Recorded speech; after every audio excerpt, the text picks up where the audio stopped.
Let's go to allegation number 8 because of time, so that we don't take a lot of time and finish our time. What is the substance of your allegation number 8? Briefly, ground number 8. Ground number 8 is that there are serious reasons to believe that His Excellency Rigathi Gachagua has committed crimes under Section 132 of the Penal Code and Section 129 of the Leadership and Integrity Act. And basically here, it is on two folds. The two sections that we have cited, Section 132 of the Penal Code and Section 29 of the Leadership and Integrity Act, speak to state officers misleading the public, spreading falsehoods.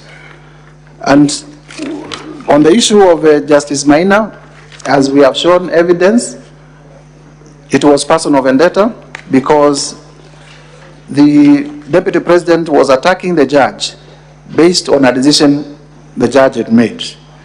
On the second one, in terms of the particulars, His Excellency Rigathi Gachagua recklessly and unmindful of the high calling and dignified status of the office of the Deputy President of the Republic of Kenya, as well as his membership to the National Security Council under Article 240 of the Constitution, both being positions that require one to be discreet and tempered, especially during moments of national crisis, addressed Kenyans on live television in Mombasa County and publicly made sensational statements against the National Intelligence Service, an essential national security organ, its Director General, and the officers. And also, you can hold on there. Do you have evidence to prove these allegations about a live television statement in Mombasa by the Deputy President? Do you have any evidence before this House? Yes, we have annexed our video number 15. May I request we play video number 15, please, Mr. Speaker.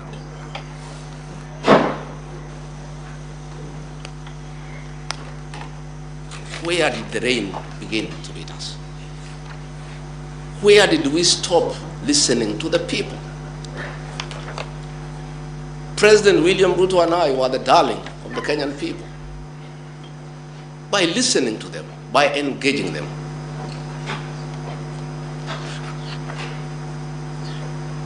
And as a government, we have established institutions to ensure we not only listen to Kenyans, but also genuinely understand their concerns. We invest significant resources in these institutions, particularly the National Intelligence Service, for this purpose. It is clear there has been a failure in the intelligence and advice we are receiving, particularly concerning crucial government policies. The President of the Republic of Kenya today has admitted that it has come to his attention that the people of Kenya did not want anything to do with the Finance Bill 2024.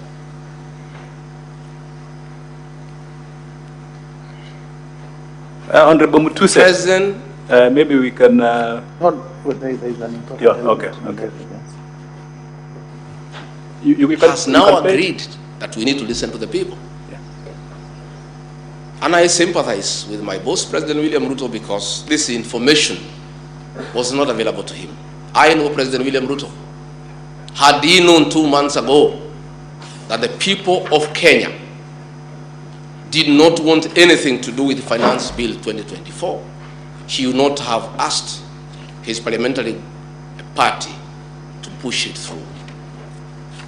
Yet, we have an organization paid by the public to give him and government such information. And that is where the problem is. We have a dysfunctional National Intelligence Service that has exposed the President, the government, and the people of Kenya. Had the National Intelligence Service briefed the President 2 months ago about how the people of Kenya feel about the Finance Bill 2024, so many Kenyans would not have died. Property would not have been destroyed. Offices would not have been touched. There would have been no mayhem. But they slept on the job. It had to take people to die, property to be destroyed, protests across the country for the president to know the truth of what the people of Kenya feel. Yet, there is an organization paid for by the public to brief the president and the government about the feeling of the Kenyan people.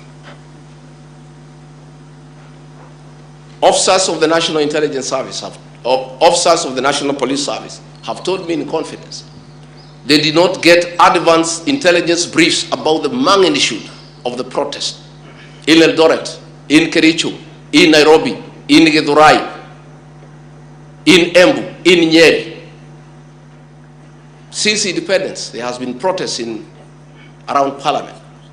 Never have protesters invaded and gotten inside Parliament. Senior officers have told me in confidence they did not have an advance intelligence brief about the intensity of the protest so that they prepare in advance. The National Intelligence Service slept on the job. And the problem is simple. The Director General of the National Intelligence Service, Nuruddin Haji, was a junior officer in the National Intelligence Service before he was appointed as DVP. When he was appointed to the office of the Director General, because of inferiority complex, he chased away all the people who were senior to him when he was in the service, therefore crippling the capacity of that service and making it dysfunctional. 3 directors were chased away and reassigned to desk jobs in ministries. Mr. Speaker, sir, we can pause it at that because of time. We've captured the parts. Now, Honorable Mutuse, the Deputy President recently addressed a press conference where he rubbished this allegation. He said it's pure hogwash, nonsense upon stilts. What is your specific complaint against the Deputy President in this allegation? 2 specific complaints. 1, the Deputy President is a member of the National Security Council. And if he has any complaints against the National Intelligence Service, yes, who also sit in the National Intelligence Council, he can raise those concerns there. So that we promote institutional leadership. You mean the National Security Council? The National Security Council created under Article 240 of the Constitution. Yes. And the Deputy President as forum. And like all other ordinary citizens, senators included, us, we can complain out there because we don't have an official institutional forum. The Deputy President as forum where he can raise his concerns. Number 2, this was a time of monumental crisis in the Republic of Kenya. And the statements were sensational and they would have made Kenyans to believe that our security organs are not functional and would have easily led to citizens running amok and the Republic getting torn apart and our national fabric getting destroyed completely. But even more importantly, I had learned counsel Ongoya refer you to your oath of office. And I would wish that he also refers his client to the oath of due execution of office that he did swear.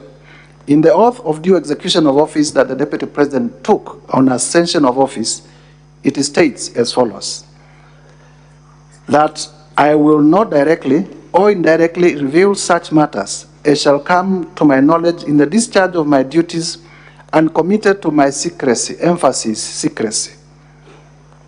He has said in the clip that we have played that officers of the National Police Service have told him in confidence that they had not received advance intelligence reports. That is what was contemplated by this oath of due execution of office, what Senior Counsel Orengo called addressing fears. That if a matter is committed to you as a state officer in secrecy, it must remain in secrecy. If you take it to a public press conference, then you have gone against your oath of office, and that is an impeachable offense. This oath of office that you say the Deputy President takes, is it anchored in any clause of the Constitution? Yes, the oath of office is in the 3rd schedule of our Constitution and therefore part of our Constitution.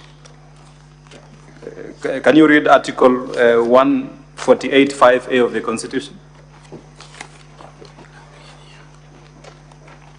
To begin with, under Article 74 of the Constitution, before assuming a state office, acting in a state office, or performing any functions of a state office, a person shall take and subscribe the oath or affirmation of office in the manner and form prescribed by the third schedule or under an act of parliament. Okay. And what about Article 148, paragraph 5A? What does it say? Article 148, paragraph 5A? Yes. It says the Deputy President-elect assumes office by taking and subscribing A, the oath of affirmation of allegiance, and B, the oath or affirmation for the execution of the functions of office as prescribed in the third schedule. So it is a constitutional issue. Finally, the Deputy President in his press statement the other day, he said, even in other countries, the US, stable democracies, it's not uncommon to see heads of intelligence institutions being attacked or criticized by public officers. What is your comment about that specific remark? Even in our country, it is not uncommon, but it depends on who is doing it. The Deputy President of the Republic of Kenya cannot behave in a manner that disparages the institutions of the state that he was elected to superintend, especially so when he has official institutional forum to raise those concerns. Is there a forum where the Deputy President can conveniently raise these issues without undermining public confidence in the security system and public trust in these institutions that are paid by the taxpayer? I have said earlier, under Article 240, the membership of the National Security Committee is number one, the President, and number two, the Deputy President. Okay. And the National Intelligence Service is a member, and therefore that can be canvassed behind closed doors in a formal way and a decision made so that we do not break down our institutions, instead we empower them. Which article of the institution are you referring to, where the National Security Council is established? Article 240, if my mind serves me right. Okay. And we can read it if we have time. The other explanation by the Deputy President is that these agencies are accountable to the civilian authority and therefore not immune to criticism. Article 240, establishment of the National Security Council. There is established the National Security Council. The council consists of the President, the Deputy President, so is a member by dint of Article 240. Okay. He says they are subject to civilian authority. Yeah. Because of Article 1. Okay. Yeah, because of time, let's go to the last allegation. Last allegation. That's ground number 11. Are you there? Yes, I'm there. Okay. Can you explain to the senators your specific grievance about this ground?